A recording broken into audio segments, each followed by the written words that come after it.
So can I give you what I think is the origin story of your theatre life, and you tell me whether it's true or whether I have just made it so that Made it up. I come across as being really good in this. So I remember when we were younger, you wanted to join a drama school club called Shine in Carluke that we went to, but you didn't want to go on your own. So Nanny hmm Martin made me go on the first day with you, and I did that with you, and that's how you started there. Is that correct, or have I made that up in my mind? Yeah, no, that's exactly it. And I remember, I remember you coming along, and you were so sweet. And you actually got in, which was, you could have had Okay. a very different career path. But yeah, no, that was it. And then yeah, it was all down to Nanny Wilson, really, like Nanny Wilson, Nanny Martin, really. And yeah, and then that was sort of the thing that got me the bug, or like made me realize that it could even be something you could do as a career. And did you? I'm trying to remember it now. Was that your first drama school that you went to? Because I do have a memory of you going to another one in Glasgow. Is that right? So I went to like a stagecoach in Glasgow and stuff like that, but they just weren't as, like, the thing with Shine was that it was all like local kids. It was very, yeah, it was just like a lovely sort of like you felt quite safe environment, and like not the one in Glasgow wasn't, but I just got on better with like the fact it was like kids from our area and stuff like that. Yeah, But it yeah, I was. used to do like stagecoach and all that type of stuff. I would assume also from mum and dad's point of view, like driving to Carluke versus driving to Glasgow Glasgow. is selfishly for them would be, because I remember doing that driving. Yeah, even as a kid, I remember I think being like, this is quite far. Yeah. And then so right, okay, so you went to Shine, went to the stagecoach in Glasgow, and then so when you got into it, now did you? Was it something that did you do it because Nanny Martin loved drama and we would always go to her house and watch like Dolly Parton and The Sound of Music and all these things, or Mhm. did you like it anyway and then you wanted to join? I liked it anyway, and then I think it was Nanny sort of persuaded me that it was something I could do. But I liked it anyway. Like I always liked like singing and um all that type of thing. But yeah, I already knew that I liked it. And then I think I sort of weirdly, when I joined Shine, I didn't think I was like particularly good or bad at it. But then when I joined Shine, I sort of thought, oh, I'm not really bad at this. Like Hmm. it, and I really enjoyed. It was like the first time I think I had realized that I could actually be quite good at something. Do you know what I mean? Yeah, I do. I remember it's funny you saying that you really enjoyed it, and because I remember maybe this is now after you joined Shine and you're been doing the drama school stuff and everyone knows that you're good at singing. We would go to people's houses for Christmases or just like anything. We would go to someone's house for an occasion and everyone would be like, oh my God, Sophie, sing us a song. And I think if my memory's correct, you did not like that. You were like, oh God, I have to sing another Over the Rainbow song to these people. Yeah. I think it was just, yeah, I didn't really like that. I didn't really like being I didn't really necessarily like being like the center of attention. I didn't like it. And it was always like with our like mum and dad's like mates and stuff. So all of my pals were there, and I would always just be like, this is so awkward, because my friends would just be standing there like, what are you doing? There's, that kind of makes me think of something that I wanted to ask you, which was now you obviously have pursued a career which we'll go into on the back end of theatre stuff. So sorry, I mean like back Yeah. of house. So not like front of house as in you're like an actual actress or like Yeah. stage performer.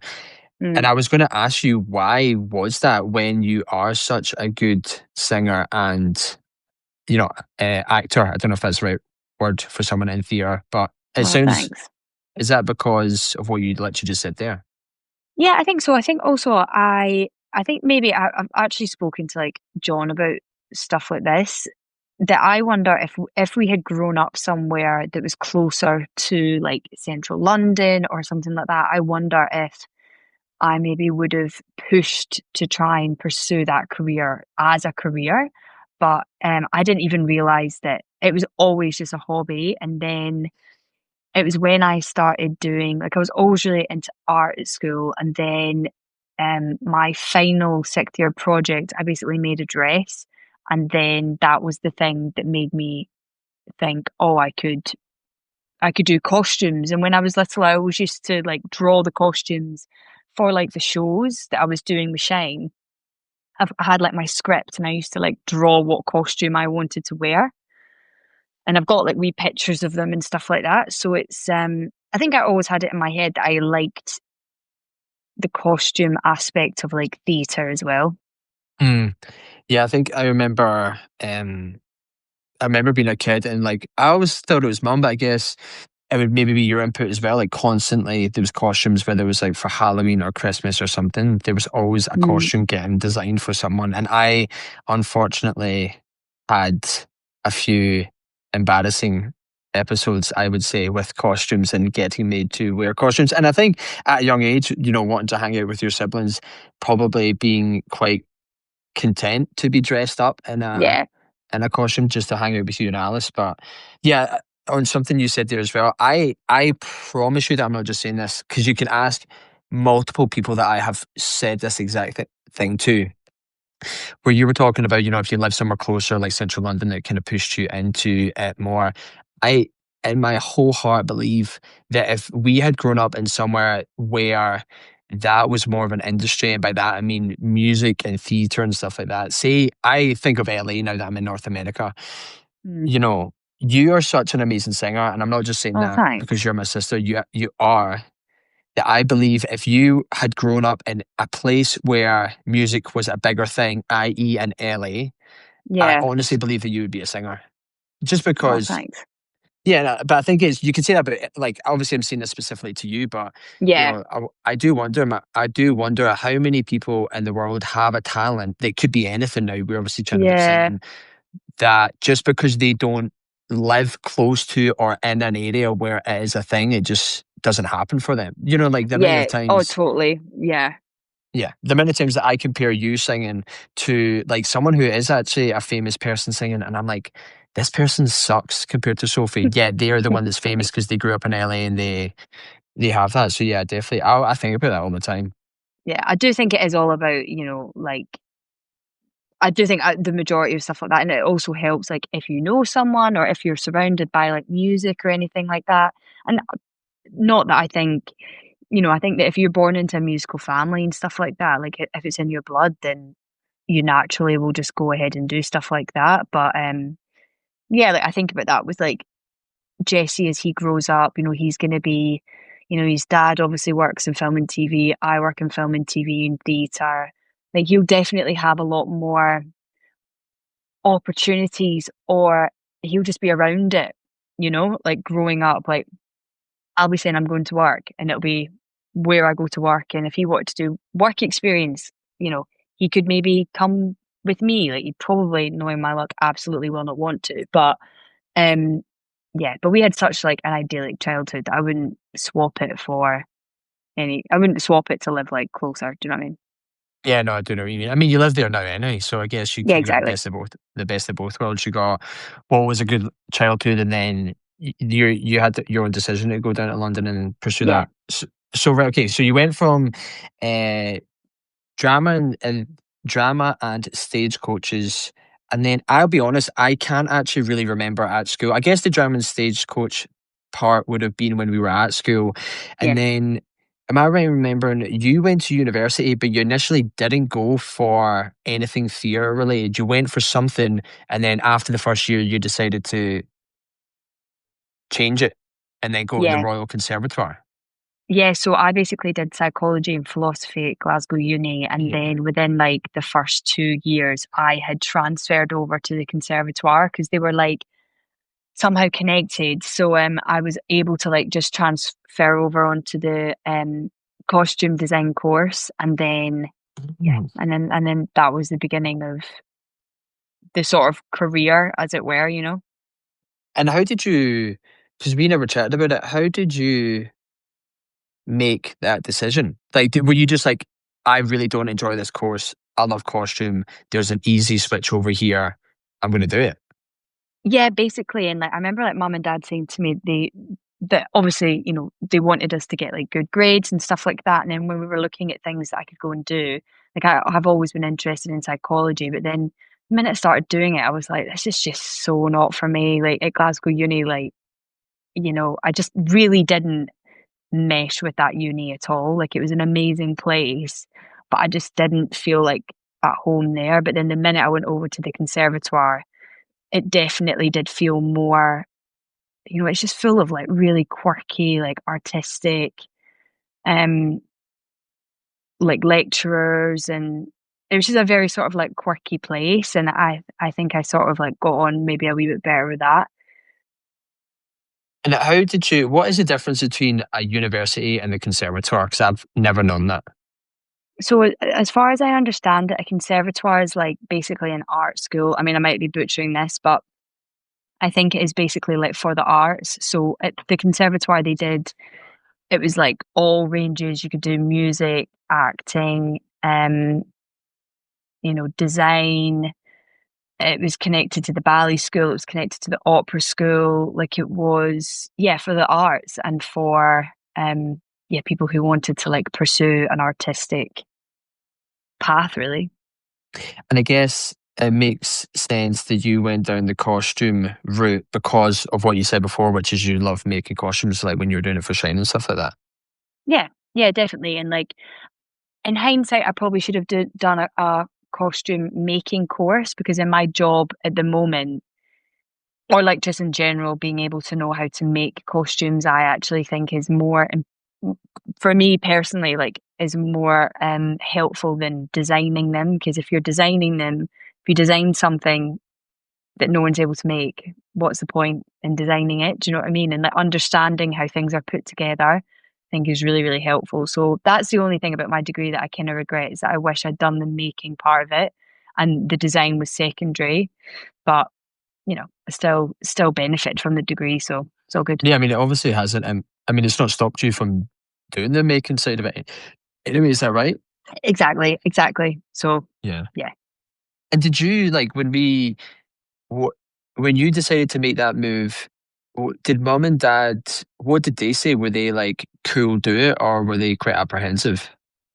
I think that they were a wee bit apprehensive, but I think because mum obviously she's a maker, mum designs and makes and can pattern clothes and she's very artistic. I think that it wasn't maybe like out of the realms of their universe that one of us would go and do something like that. Hmm. Um, and do you know what? They were always like, mum and dad were always really, really like supportive, never made me feel like it was a, a degree that had no end. But also were very like realistic with me about, the fact that I would have to like pay my own rent. And I think mum and dad have always been really good with us in that sense of like, we've obviously been very, very lucky in our like the way that we grew up, but they've instilled in us that we need to be able to pay for our own things. And if we want nice things, then you have to be able to pay for them yourself.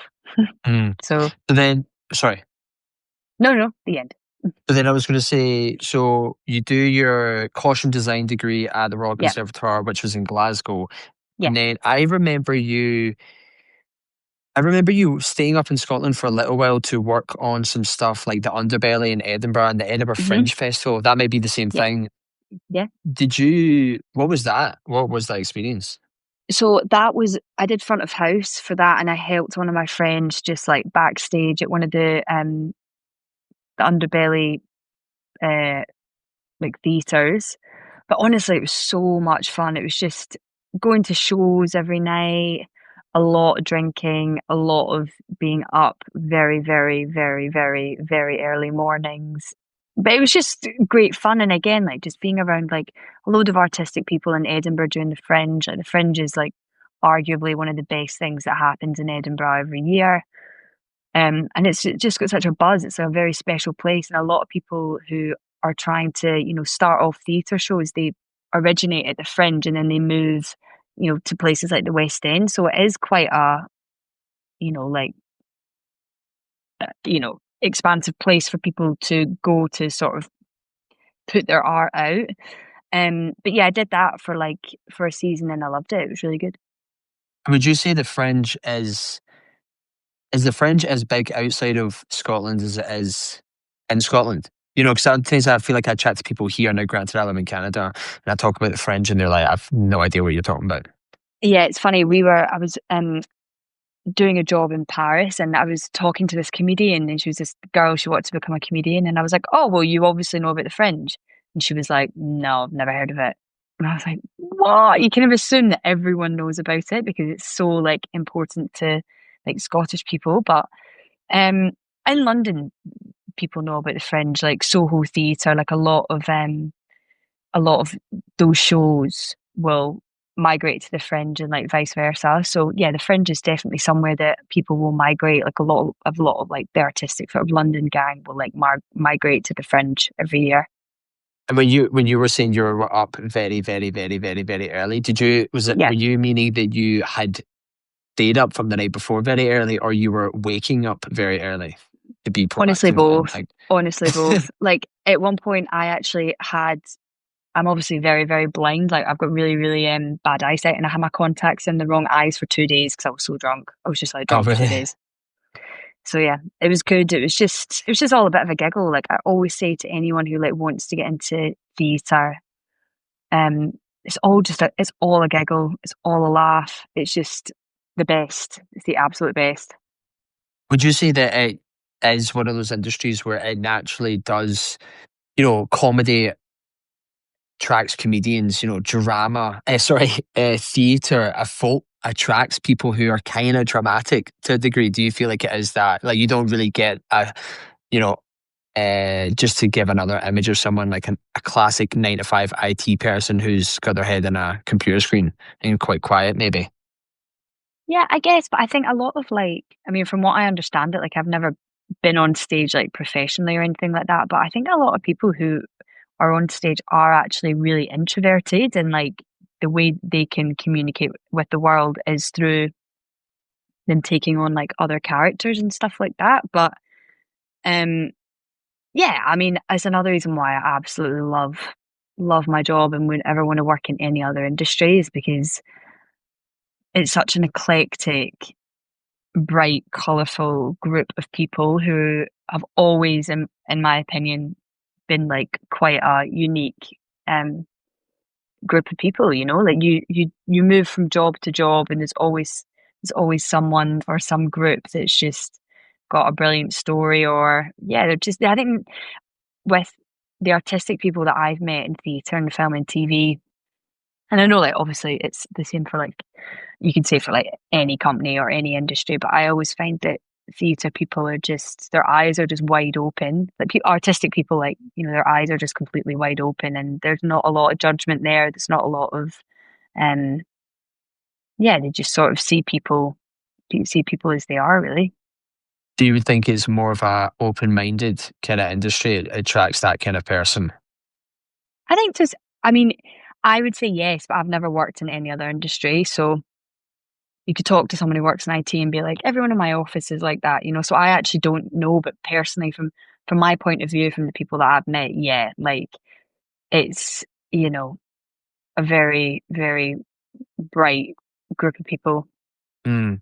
Yeah, I'm thinking of like past experience I've had in work across various works, whether it was engineering or construction or whatever, but Mm, they were all very like masculine dominated fears. And what I mean by that yeah, is there's a lot of lad banter as well, like probably yeah, a lot of conversations that people don't even necessarily mean the words that they're saying, but a lot of that kind of lad yeah. humor that, you maybe say behind closed doors and not Oh God, in yeah, such a yeah, yeah, place yeah. like I the know what you mean. theatre.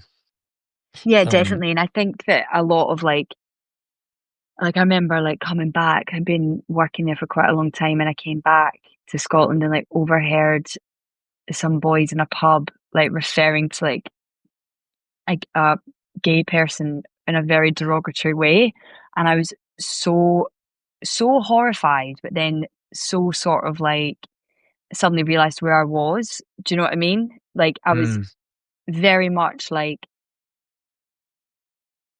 yeah, it sort of made me realize I'd been around like quite a lot of people who were gay, bisexual, trans, you know, like a lot of the guys in the theatre would do drag, you know, on a Saturday night, they would turn up the pub we were in, and they would be like, completely dressed head to toe as like their alter ego with these wigs and the makeup and the oh my God, it was just like incredible. But then, going back somewhere that like people don't see stuff like that. Or if they do, it's quite like rare, so they don't understand the language to use to describe those people, Mm. which isn't necessarily their fault. It's just a lack of like education and a lack of being around that sort of culture.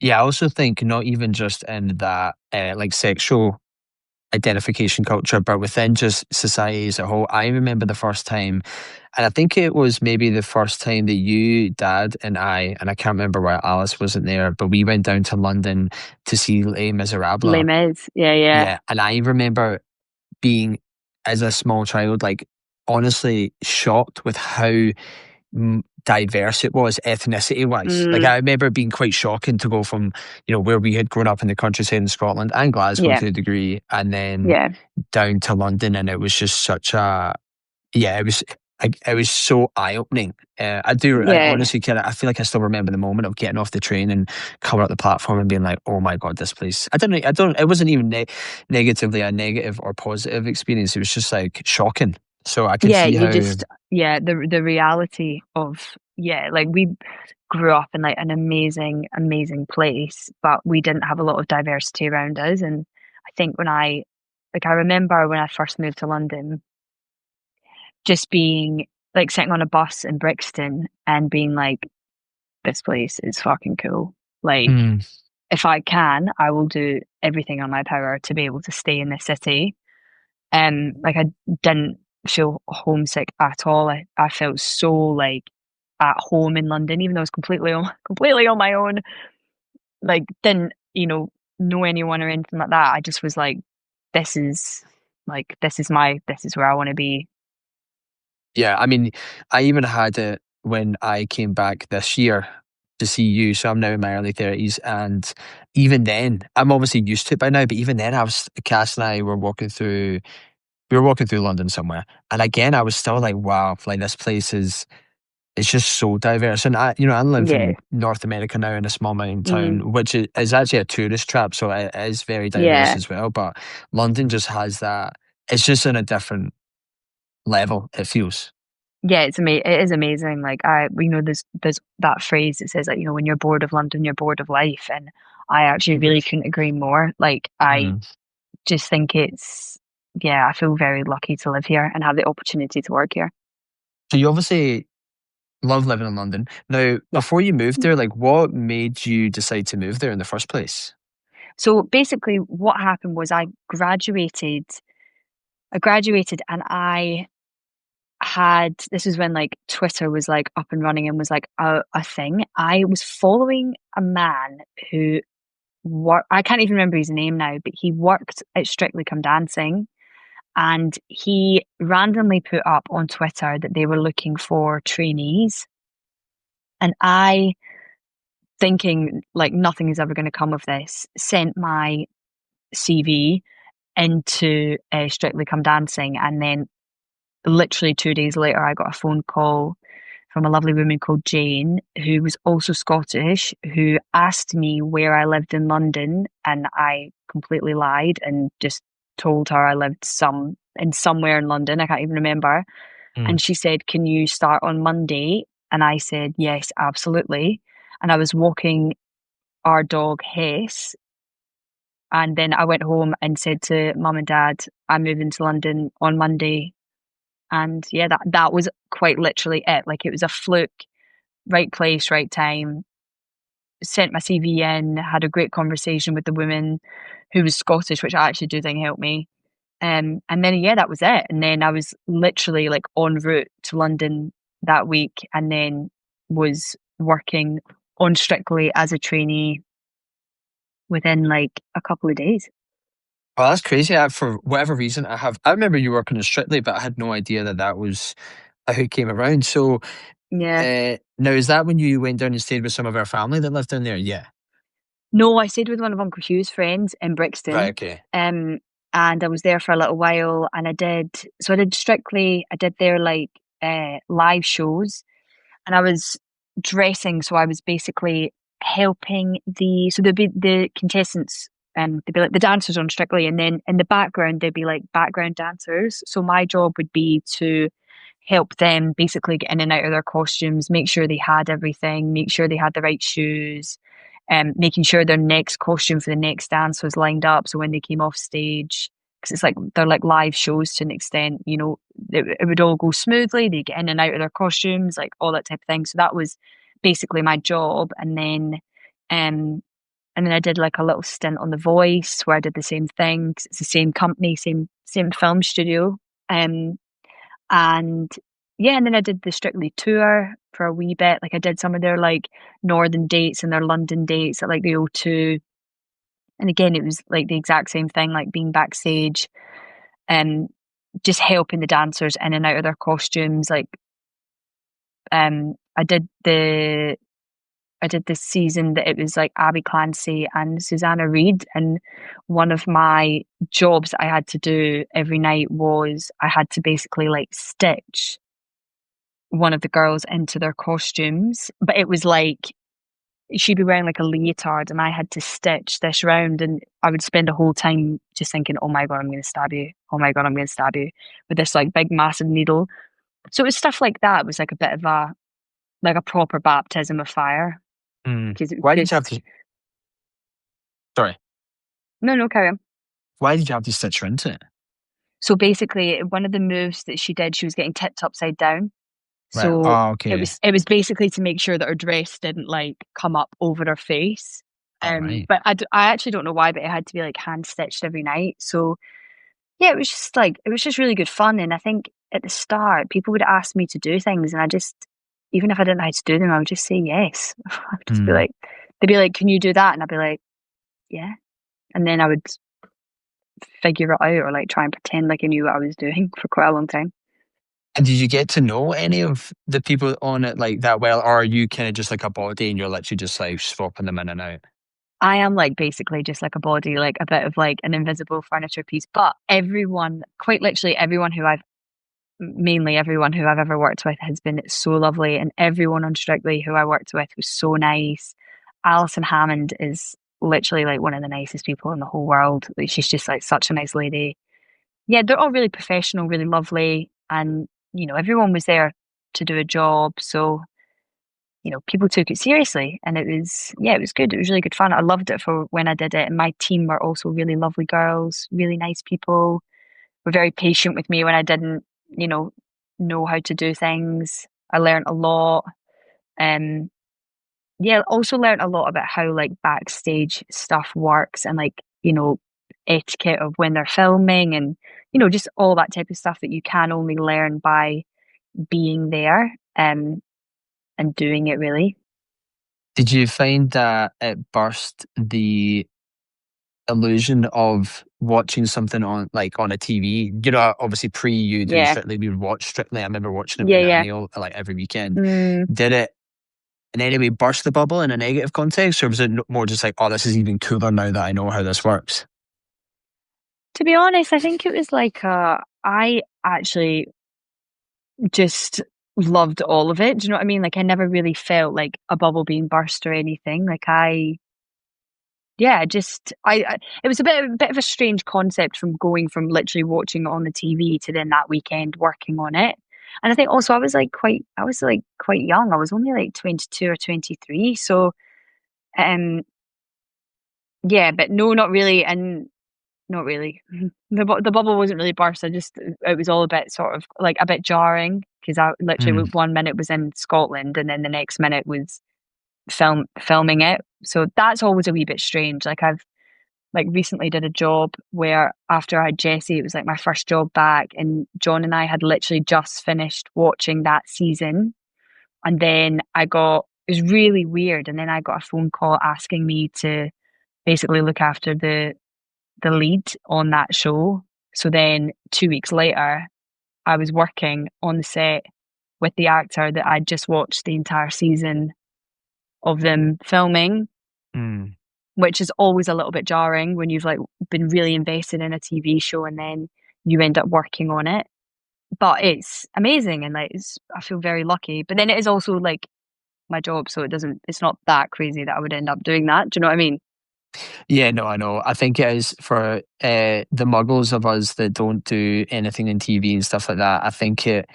I can imagine it, but I think it must be kind of crazy to have that experience of watching a TV show and then being like, okay, cool, yeah, come and now work on said TV show. And I guess what you're saying, it is your job, so you're just used to it. But yeah, I think that Yeah. would be, I think for someone like me who's at the age I am at now and have had no experience in that, I think if the obviously some bizarre situation happened where I got a call like that, I think I would Mm. spend the whole time like, oh my God, this is the fucking craziest thing. And I think that was something that so I obviously used to come down and see you in London when you were working on various different things. And Yeah. I,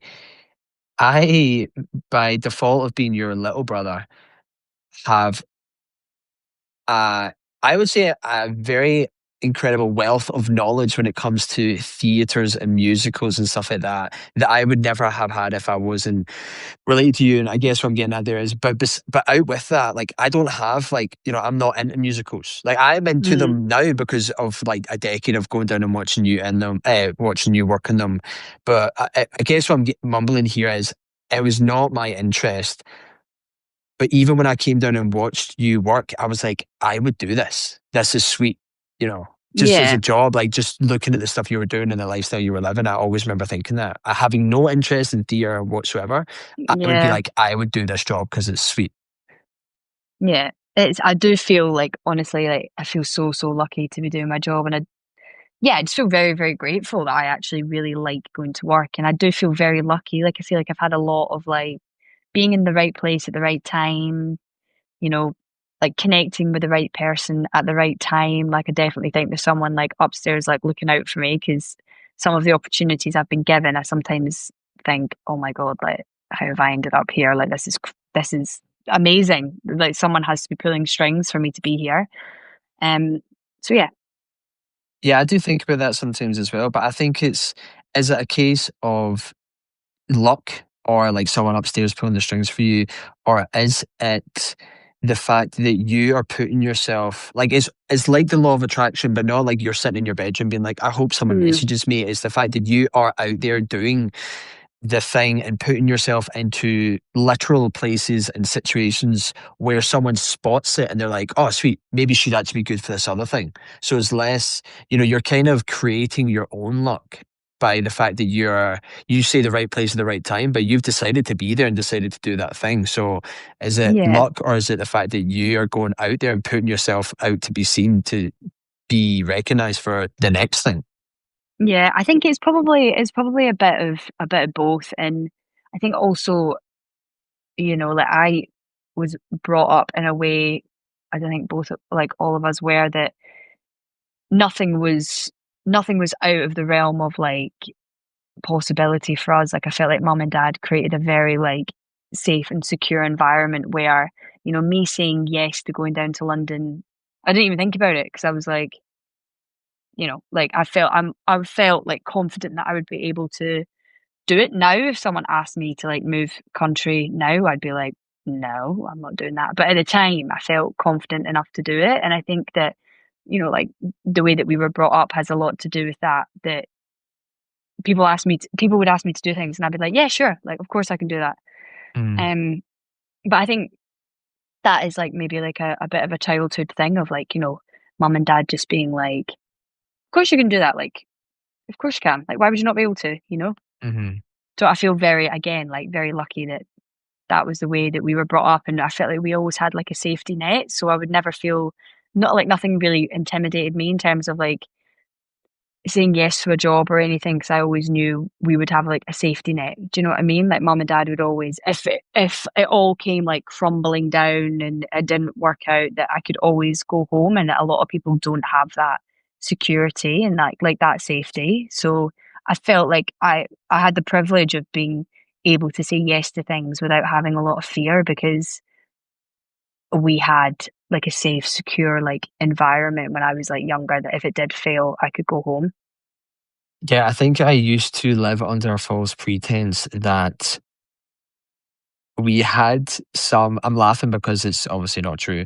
We had some like difficult upbringing in regards to, I don't know what fictitious thing I had come up with in my mind, but I guess we live in the country and it was, I don't know what I was thinking. But anyway, I used to think that we didn't have it that good. And the older I have gotten and the more I look back on it, I'm like, we were so lucky and Oh so yeah, supported. Like now I just, cushy, you know, absolutely cushy. yeah, it's like a total illusion that has now burst as I've got into adulthood Yeah, that my childhood was in any way difficult. Now I look, yeah, I'm repeating myself, but now I look around and I'm just like, it couldn't have been any more supportive. yeah, And even now, like mum and dad at the ages that we were at and Alice is at as well, like they're still supporting us. And I do yeah, think that totally. as much as they were also very much they wouldn't hand you stuff in the sense of, I mean, a few mistakes where they definitely let me learn from those mistakes financially, but in the back of my mind, now that I've grown up, and as a kid, I didn't really see this through. I was like, oh God, like this is so difficult. But now that I've got older, I'm like, Mm. yeah, they definitely would have helped me had I, seriously been in any kind of trouble. But Oh yeah, um, absolutely. We were so lucky. now, so Are so lucky. yeah, so my memory is mistaken then. So I thought that you had gone down to theatre and then you kind of transitioned into film, but that doesn't sound like it's necessarily the case. You go down, you did Strictly, which is obviously a TV show, and Yeah. then, am I right in saying then after that you went through like quite a long period of pretty much just West End London musicals? Yeah, so I did I basically did Strictly in the Voice, I did the Strictly tour, and then I basically via a girl at Strictly got put onto a website called Creative Skill Set, which basically is like a start. Like it gives people a start in like film and TV, and you basically get interviewed. I'm not sure how it works anymore, but when I did it, it was like you were interviewed and then you were basically put into a pool of people. So if designers, production companies were looking for trainees, they would pull from this pool of people. Um, and I managed to get onto one of their lists for like people for costume trainees. And I got picked up by a designer called Jane Petrie, who is an amazing, again, Scottish lady. So definitely got some luck with the Scots. And she did a film called, she actually designed Suffragette that had Meryl Streep in it. And she designed a film called Genius, which has Colin Firth and Nicole Kidman and Jude Law in it. And I was her trainee for those jobs. So I did those jobs and they were like 6 months jobs. And my job was again basically to learn and shadow from the standbys who basically looked after the actors on set, which will will strangely like will become my job that I basically do now. But at the time I didn't have a clue. I didn't have a clue what type of job that was. So I was just sort of following these girls around, being like, "What is going on?" And yeah, and like they were again like I'm so lucky, like really lovely women who really took me under their wing. And I subsequently ended up working with them when I was older. But having like learned the job, but it's interesting, like even when I do standby now, I look back on that on the training they gave me when I was doing that and like things, little bits of like tips and stuff like that that they told me. So yeah, I was a trainee for that. And then again, like oddly, another Scottish woman gave me a job in theatre and I was looking after principals. So in theatre there's like principals and ensemble. And I've always sort of kind of looked after like a mixture of both. And I ended up looking after principals on a job called The Pajama Game with a woman called Paula McIntosh, who's my wardrobe mistress. And she oversees the whole department. And yeah, and then that was how I got into theatre. And then I stayed in theatre for like 6 years, doing basically that exact same job, doing like principal ensemble dressing, um, like moved from show to show. I did the Pajama Game. I actually helped set up Aladdin in the West End. I ended up looking after the girl who played Jasmine. So like looking after her and her costumes and doing all of her like quick changes backstage. I did Half Sixpence, and then my last theatre job that I did was Hamilton, and I Mhm. did that for I think it was about 3 years, but by that point I had worked worked my way up. So I was a wardrobe assistant. So in theatre, there's like the pyramid of like the department is basically head of department, deputy, wardrobe assistants, and then dressers. And you can like depending on how big the show is, like Hamilton has, I think they have something like 8 dressers and a couple of swing dressers. And swing dressers are people who basically cover holidays. So the idea is that they swing in and out of like different tracks, which is like arguably the hardest job, I think. So yeah, that's like basically like the tiering system of like a costume department for theatre. But yeah, Hamilton was the last theatre job I did, which was about 5, 6 years ago now. And am I making it up? Did you do Phantom of the Opera? No. Yeah, I did actually. I was there for like 6 months and it Yeah. was literally incredible. It was one of those buildings that you walk in because the Phantom of the Opera was never meant to, again, I could be wrong, but from what I heard from people working in the theatre, it wasn't actually ever meant to, they didn't think it would last. So a lot of the show was set up, like the pieces of props were too big and everything was sort of done in a bit of a like, well, we can make do for the 6 months it's going to run. And obviously it's been running for like, a couple of decades now. And it's, when you walk into Phantom of the Opera, it's one of those theatres that is, you know, I mean, it's definitely haunted. Like it's the coolest, creepiest sort of. It's got so much history. Um, it's just got such a like crazy positive energy about it. Like people have like a lot of people have like I think actually passed away in that theater. Like back in like vaudeville days, there was a comedian who I actually can't remember his name, but he actually had a heart attack on stage and died in one of the prop rooms. And like when you like start at Phantom, everyone's got a story about how like the ghost of this guy. And there's like the lavender lady who's backstage. There's the guy in the top hat. There's like the ghost with the top hat on, and um, yeah, it's just exactly what you would want of like a West End theatre. Like bright lights, amazing people. Yeah, it was great. I loved it. Yeah, I wonder if when you were chatting there, I was just thinking about Johnny and how obviously he's a massive football fan. And I wonder if Yeah, if going into the Phantom of the Opera theatre itself is like Johnny going into a super old, iconic football ground in the sense of, yeah, probably. he has that same like, oh my God, this is from the like decades, Mm, however long it's existed there. And it's not actually as yeah, nice as the newer theatre buildings and stuff like that, but it has yeah, that history and that iconic moments of maybe not people dying yeah. necessarily, but people scoring goals and stuff like that. Well, I mean, like the head of wardrobe at Phantom is a woman called Keris, and she's been there, I think, since it opened.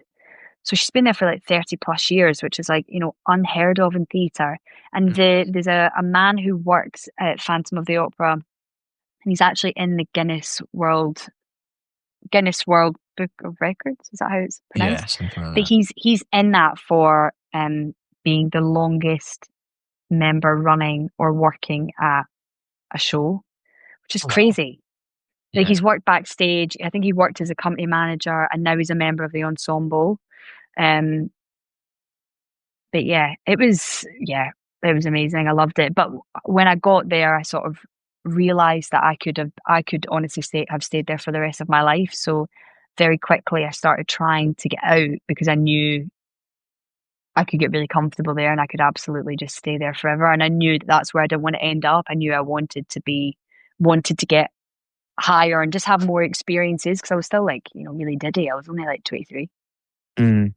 And yeah, I remember when you were down in London, I know you're in London just now, but when you were doing all this moment in time you were chatting about, it felt to me that you were always quite stressed about the fact that so you so a traditional position of employment, sorry if I'm putting this the right way, like my Mm. jobs have always been like I just get the job and then I don't lose the job unless I get fired Yeah, and or I move on. So I could stay. There's probably yeah, various companies that I've worked at where I'm like, I could probably stay here forever. Now, yeah, the yeah, the industry you're in was very different to that. I felt like you were always slightly stressed with the fact that it was a 6 month show and then a year show and And while you totally. always had something else to move on to, Yeah. did you just get used to the nature of that and realize that that is just the game down there, or has is that kind of is that something that people always are kind of stressing about, where they're like, oh yeah, I'm doing this now, but what's the next thing? Yeah, I think to be honest, like I'm actually having that at the moment with the job I'm on at the minute. So I was contracted for a certain amount of time and then the contract might be terminated early. So you actually never ever like I've been doing it for like years and years now and I've never got used to I'll always worry about work. I'll always worry um that I will every job I do I think, oh my God, this actually could be my last job. But touch wood, I've been lucky so far. So um but yeah, it is stressful, but I think absolutely nobody does my job, in my opinion, to like be like a millionaire. Like you do it because you love it and it can open a lot of like opportunities for you. You can travel, you can do all these things. Um, but definitely having Jessie kind of made me reevaluate that in terms of, like my maternity, because obviously if you're not contracted in a job when you find out you're pregnant, you don't get maternity. Like it's all that type of thing. And like maybe yeah, but still I wouldn't change it. But is it just a part of the industry? Like, that Yeah. is just how it rolls. Like, there's Yeah, no. like any facet of it, yeah, I would say it's like your show could you could get your notice on your show and then you could have literally like 2 weeks of work and then you have to find another job. Right, okay. And then you mentioned there as well, it opens a lot of opportunities for you, and travel Yeah, was one of them. So I remember you doing. So you did the Sound of Music uh, traveling through Asia. Now, yeah, I obviously met you on that tour, but I was literally nothing but a nuisance. So I have a super vague memory of moments of like us being on nights out, and then you being mad at me because, flashbacks. yeah, flashbacks of like me having done something with the people that you work with, but I'm like, yeah, but I'm on holiday, and about maybe being a class of situations. So Yeah. the Sound of Music, what was that again, like the whole thing, the travel, the this, the that? Mhm. So I basically was again a wardrobe assistant on The Sound of Music, and it was a tour that went on for a year, and we went round, yeah, basically around China for a year. So we went to Singapore, Macau, Manila, um, and then we would stay at those venues for like 2 or 3 months, and then I would come back for literally a week, and then I would go back, and like we just went back and forth for a year. And again, like it was, yeah, it was incredible, like going to all these different countries. The only thing was, I mean, I was out working, so and with the show, you work 6 days a week basically. You have like one day off. Yeah, So I saw the places I went to, but not as much as I thought it was basically going to be like I was going on holiday to China for a year, and it wasn't. It was actually quite a hard graft. And like touring is amazing. And it's hard work though, touring with a show, especially if it's a show that you've got like children in, which we did. Like every new city we went to, every new venue, we had to refit all of the children. And there'd be like multiple groups of children. So there'd be like 3 sets of like the Von Trapp kids, and we would have to refit all their costumes every time. But again, like it's like a skill set that you then learn that you can like take with you to other jobs. Um, but yeah, no, you were absolutely a nuisance. You used to just rock up and then like just mess stuff up. can cause chaos. Yeah, no, I do Yeah. slightly. If you were not I mean, I feel bad about it anyway. But you know when it's like it's your family member, so you're like you have known me long enough to know that those are thankfully fewer moments in my life now. But whereas if you were like a stranger, I'd be like, oh my god, I cannot believe I was just really Everyone just loved you though. drunk. And Everyone thought you were funny, but you were quite drunk quite a lot of the yeah, time. no, I know. Oh god, I know. I think, oh yeah, drunk, young, and dumb, and yeah, Yeah, you were completely harmless. You were absolutely harmless. yeah. Did you actually enjoy that experience? Or I mean, you were saying there was a lot like work. Did you enjoy it, or Mm. was it work? It's funny. At the time I did enjoy it, but by the end I was absolutely like clucking to get back to London and my friends and my life. And then I got back to London and realized nothing had changed in a year and everyone was still doing the same stuff, and that I probably Mm. should have really enjoyed the experience. Um, like yeah, looking back on that now, I sort of I had a bit of like FOMO about like all of my friends in London and stuff like that. But um, I think touring is a huge skill set to be able to have. Like if you work in theatre and stuff like that. From what I understand from like wardrobe mistresses, if they see that you've done a tour, they know that that you can like put in a bit of a graft. If you need Mm. to, you can like put in a bit of a graft, and that it definitely taught me to like work as like a team, because if you don't work as a team, you're not getting out that theatre for like hours. That type of thing. So it was definitely a something that I'm glad I've got my CV, but I wouldn't necessarily do it again. If I remember correctly, the theatre team was kind of split Yeah, between people from the UK and then people from South Africa. Or were the people yeah. from South Africa, they were the performers and you were the back of house? So the a lot of like the crew were from London, and then the band were all South African, and the performers were all from South Africa. It was like like a sort of sister company in South Africa to the London one. Hmm. So again, like that was amazing, like meeting people who are like, when am I ever going to be like hanging out with like a massive group of South Africans? Like, like they're just amazing people. So Yeah. that was cool. Yeah, I do remember. I do remember some of them. I can't remember their names, but I do remember. I do remember some of the faces and the ones we were hanging out with, and they were super cool. Yeah, Like the they're lovely. accent. Yeah. And I think am I right in saying that a lot of people will do like traveling shows because it's quite a good way to make a lot of money because for you for I don't know if this Yeah, is what you did, but I think you described it like this where people have a place in London, they'll tour for like a couple of years and they'll be yeah, renting out their place in London so that they're effectively making no money. Sorry, not making no yeah. money, spending no money on rent and stuff while only getting paid and saving up money. And then they'll do that and usually like buy the house or they'll do it for a couple of years to purposely save for something and then bin it off once they have said thing. Yeah, absolutely. Like a lot of people who I did the tour with actually didn't have like literally didn't have a residence. Like that was their life, was they toured. They would Hmm. always be touring and touring and touring and touring. But my friend Carly bought her first flat because she went on tour with the Lion King for like a year, and then she was able to buy a flat by the end of it. So Hmm. it's definitely worth the graft. Yeah. So you have had quite a super diverse like work experience and you've kind of Mm, bounced between being in Scotland and London and traveling and film and theatre. Do you have a preference between film and theatres? Because if mm, I'm correct in saying this, you finally kind of made the switch from theatre to films because COVID happened. You resumed somewhat of a normal life, and yeah. you also met Johnny, who works like a 9 to 5 job, and you didn't necessarily want to go back into theatre. Yeah, that's it exactly. So like yeah, basically the COVID happened and Hamilton was closed, we were furloughed, and then I basically was given the opportunity by Hamilton to continue to be furloughed, but I would have to sign something to say that um I would commit to, I think it was like working like a year at the theatre or something. And I suddenly had the realization like this was my opportunity. If I wanted to try and go back to film and TV, this was like the moment to do it.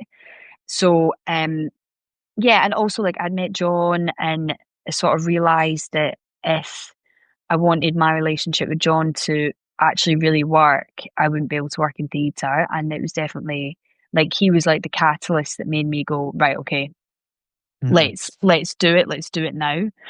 Um, so yeah, and then I sort of weirdly, when John and I met, I actually ended up working on a horror film, which was really random. And John John's company like bid on it, and I think that in the credits, in like the rolling credits of this film, John's name and my name are in the rolling credits, and it was Oh, literally wow, just as we met, like that's literally really within like cool. a couple of weeks of. I know it's crazy, isn't it? So, So again, like signs. Yeah. And I think now am I right in saying so, and I obviously kind of know this, but it may be good to get you to explain it because a theatre job isn't. So, when I was talking about you met John and he had a 9 to 5, and I Yeah, think a lot of people probably don't actually know what a traditional day in theatre is like, i.e., yeah. when do you start and when do you finish? Because am I right in saying, well, actually, how does it work? Because it's better if you explain it. So if you're a dresser, basically you would start your day. A lot of shows, like, so say for example, Hamilton have like maintenance calls that they do for the dressers. So you'll have your everyday week, you'll go in at maybe like, if you're just doing the show, you'll go in at 6, you'll do the show, you might be leaving at like 10. But if you've got maintenance calls, which shows as big as Hamilton will definitely have, and places like Les Mis and Wicked and Phantom of the Opera, they'll all have maintenance calls for, like the bubble dress for Wicked. They'll have someone who literally will go in and do like a 2-hour hot stoning call where like they'll just put jewels on this dress.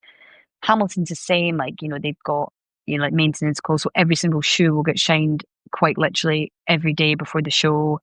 Any notes, any repairs, they'll all get done the day before. Like the amount of work and time that goes into keeping the maintenance of like shows as big as that are huge. So yeah, if you're a dresser, your sort of basic is like maybe you might start at like 5 or 6. And yeah, you do that like 6 days a week. On most shows will have like 2 show days. So it could be like a Wednesday, you'll do 2 shows, and then maybe like a Saturday, you'll do 2 shows, or some shows do a Saturday, Sunday, do 2 shows, which is pretty, like, they're long days, especially if you've got like maintenance before that show. You could be in the theatre from 10 till 10. Um, so they're it's so much fun. It's so much fun, but it's hard. It is a graft. It's not for people who, it's literally not for people who just want to sit and like, you know, Watch a show. I'm, well, no, because, like theatre is for people who, in my opinion, it's an amazing job, but people who do like brain surgery and like are saving tiny babies' lives at the weekend, they want to chill out and they want to be able to zone out and they want to be able to sit and watch something that makes them like disappear for an hour, and that is what theatre allows people to do. So it's obviously not in the same league of like skill set or importance, but it has its own importance for like our society and for people who need to be able to turn their brains off for like an hour and enjoy something and be moved by something. Um but yeah, it's nighttime, like it's night work basically. Working in a theater is like you're working weekends and you're working nights.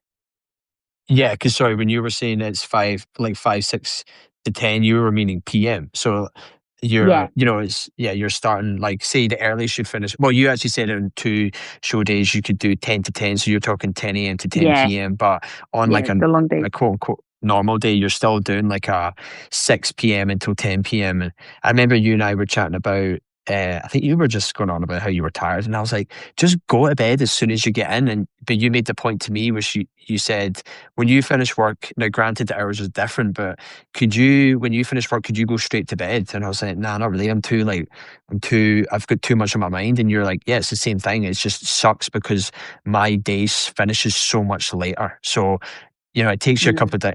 It takes most people, I would say, a couple of hours maybe to wind down from work.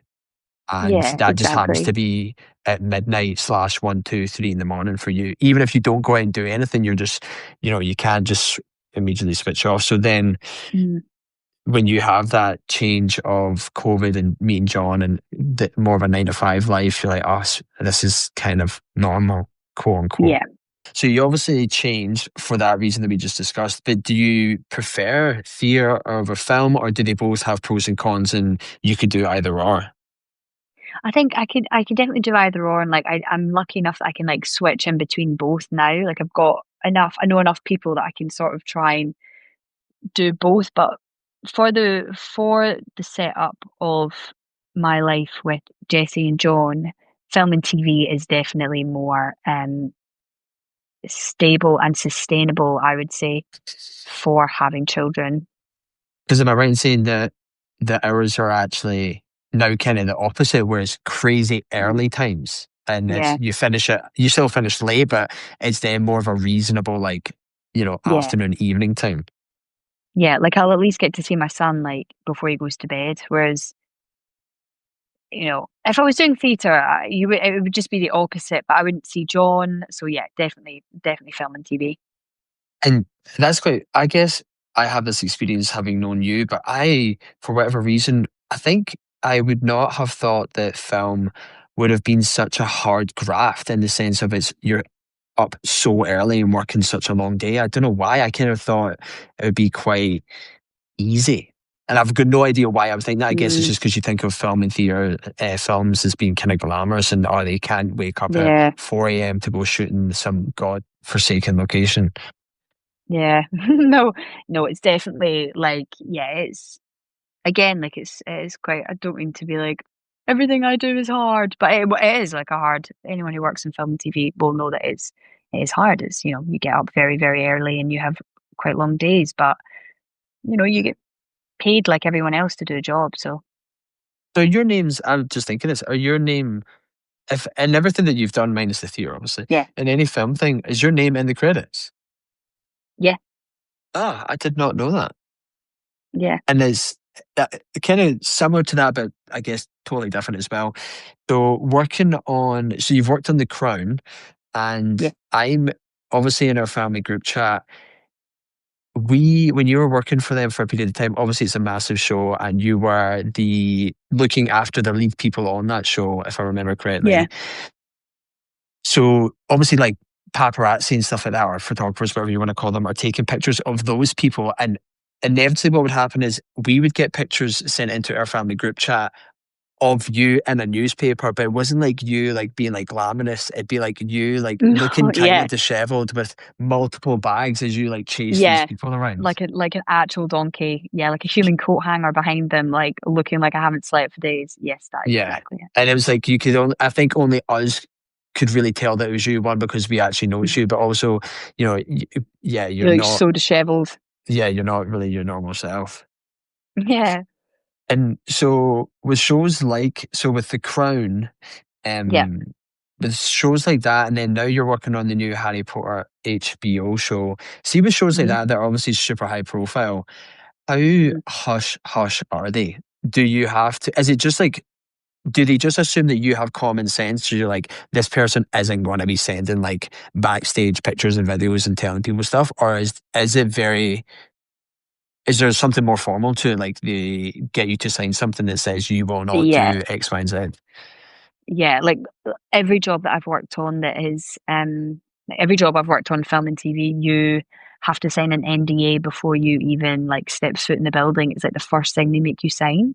Hmm. So like for Harry Potter, I have an NDA, and for The Crown, I had signed an NDA. For Trigger Point, I have an NDA. And is that for your whole life, or is that just for while you're working on it? Do you know what? I'm not sure. I think like after it comes out, I'm pretty sure it's like null and void because it's all there anyway. Hmm. Um, but I wouldn't be able to, like if there was, like we are like making things for Harry Potter, like we wouldn't be able to then like repurpose those costumes to use for something else because Warner Brothers and they own it, so you wouldn't be able Like to. the property. Yeah, like it's their property, so you wouldn't be able to. But no, So like we without take it very very seriously. yes, and without getting you into any trouble here, is it now not talking about you personally, but is it a widespread practice within film and theatre that people keep props and stuff like that? Because I feel like I would 100% do that. Yeah, I think that oh my gosh, definitely like people on the Crown and stuff like that. Like I had like actors who would like quite literally like nick bits of costume, and I'd be like, I need that back, and most of them would give it back. But at the end, there was a lot of stuff was gifted to people or given away. Um, I'm lucky enough to have like wee sort of like bits and bobs, like we like costume bits and bobs, but like anything that was like featured or put on like a principal character, will be again is like owned by it's owned by the company. So it'll either be a lot of stuff for the Crown was like sold to Sotheby's auction house, or it is getting put into like an archive for the V&A. Yeah, so Yeah, maybe but like, sorry. no, no, no, but like yeah, like everything is owned by that company because they paid for it. Yeah. So then most people, if they're taking anything, it's like a little knick-knack from it was a background thing that was sitting on a table, like a pack of cards or something. But even that is like it's someone's job to make sure that that pack of cards goes back to if it Whatever. was rent. Like sometimes like I've been on set and like I'll go up to like a prop person and be like, I am literally obsessed with that poster. Can I have it when we're finished? And they're like, oh, it's actually rented. It's like an antique from like blah blah blah. And you're like, oh, okay. So like everything like on a set mainly has like its place, and a lot of stuff is rented. Like a surprising amount of stuff is rented. Like especially in like the costumes, like 90% of them are rented. So they all have to go back to the costume house, and you get fined if you don't. Like the company will be fined if they don't send the right costume back with the right pieces. I got on when the Crown finished, I got gifted because I did the wrap on it, so I helped basically like break everything down, and the art department gifted me a piece of art from a wall that was used when we were filming the Ritz, and it was meant to be Diana and Dodie's flat that they stayed in um, when they were in Paris. So I have that in Jessie's nursery, and that is like something that um like I'll always have, and it is like it is a bit of history. So Hmm. you know, I was very fortunate to be given that. But I was in the right place at the right time, and I voiced to the art director that I absolutely loved it. And then right at the end, when they were quite literally putting things in the bin, um, he came and found me and asked me if I wanted it, and I was like, absolutely, yes, I will have Hmm. that. Yeah, that's amazing. I guess it makes Yeah, total sense now that you say it, but I would never have thought that. Yeah, I never would have thought that there is a company out there that just rents all the gears for these shows. But obviously, now that you yeah, say it, it makes total sense for every company, the costs that would have been involved in producing all that stuff, and probably a buying it lot of that's all. yeah. And I would assume that there's a lot of shows that are, while that some of the costumes might be unique pieces. Like I haven't actually watched The Crown, which is shocking, but I would imagine that there's some bigger moments on the show itself where you're like, right, okay, we need a specific outfit for this. But a lot of these Yeah, like Victorian era shows, yeah, it makes sense that you would just be able to kind of have like a company that you could rent it from because they're all probably like much at muchness. Costume yeah, wise, I mean, definitely, and like for the background people, yeah, not for the actual main people. yeah, Oh, definitely. sorry, I thought Yeah, there's like. I looked up and I thought Did you you were think I'd frozen there. frozen? I was Sorry. like, Yeah, yeah. no, but there's like costume houses in London. I was like, pause. There's costume houses in London. Like the biggest, I think it's the biggest one. It's called Angels. And it's yeah, it's a costume house that basically designers go and they will pull costumes from um Angels. A lot of them are from Crowd, but they have like a principal room that you can like the designers will pull from, and then you basically get given like a tick list, and then you have to tick them all in and tick them all out. And there's lots of like costume houses in London that are like honestly such amazing places to be. Yeah. Yeah, it would be very cool. As I say, I think I had a little bit of an insight into that when I would just come backstage and watch you work and see the costumes, and again, not being Yeah. having any real interest in that. Even I was like, wow, this is very cool to see. Hmm. I've kind of really only got two other things to ask you, which was one was why do you think there is such a disparity between theatre in Scotland and theatre in England? And now when I say England, I kind of mean specifically London. Like in London, it is the be all and end all, whereas in Scotland, and Yeah. I'm thinking that like where we're from, like Glasgow and Edinburgh, it's more like pantomimes. It doesn't seem to have the same it just doesn't seem to be as big. Like, do you think there's Yeah. a reason for that? I think maybe like geographically, like London is just more of a, like London is like a tourist, it's like a tourist, honeypot, isn't it? People come in and out of London. Like the footfall in somewhere like London is twice that of like places like Glasgow and Edinburgh. And I think it's mainly that. I think it's like a geographical thing. I think that theatre is amazing in Scotland, but I think it just doesn't have it doesn't have like the audience for it to be as big as somewhere like London. And also a lot of people like come to London to train.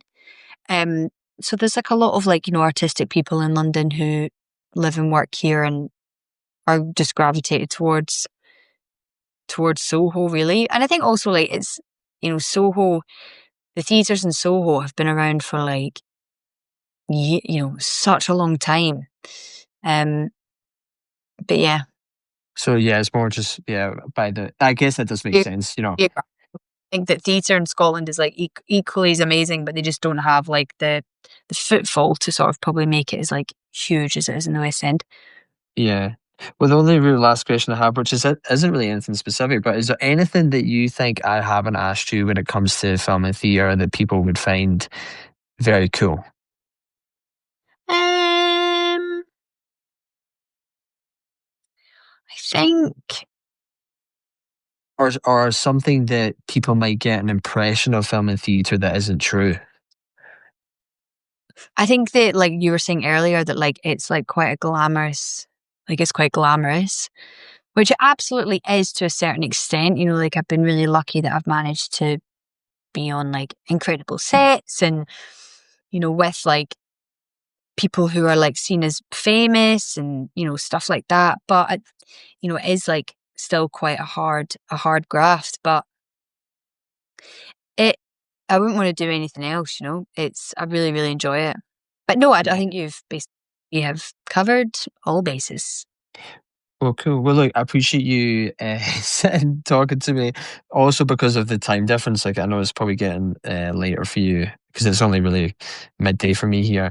But yeah, I can always want, even though knew somewhat of that story just growing up next to you, like we never really ever did this and sat down and chatted about it. And I Yeah. think you've always kind of been someone as an example to me who has being able to pursue something that they actually love and do that as a career. Like, I remember this is honestly like a decade plus ago chatting with one of my mates before I'd left the job I was doing at the time, and I was like, I want to leave it, and he said why, and I was like, I hate it, and his exact words to me, and I remember them to this day, his exact words were, "You're not supposed to love your job," and I remember in that moment. And from then on, and always have always thought of you in that as a counterbalance to that. And I'm like, I know for a fact that there's someone in my life who has exactly that. They love what they do. And as you say, it's a hard graft and it's not, the world's not all rosy all the time, but it definitely has shaped certainly decisions that I've made in my life where I just have you as a kind of a certain bar as someone who, or a point of reference to always be like, I know that you can do this. And by this, I mean, I know that you can pursue something that you actually enjoy and make it a career of Mm. it. And it's definitely influenced me to Oh, not that's really cool. just settle in that job. But anyway, look, I appreciate you sitting down and chatting with me for so long.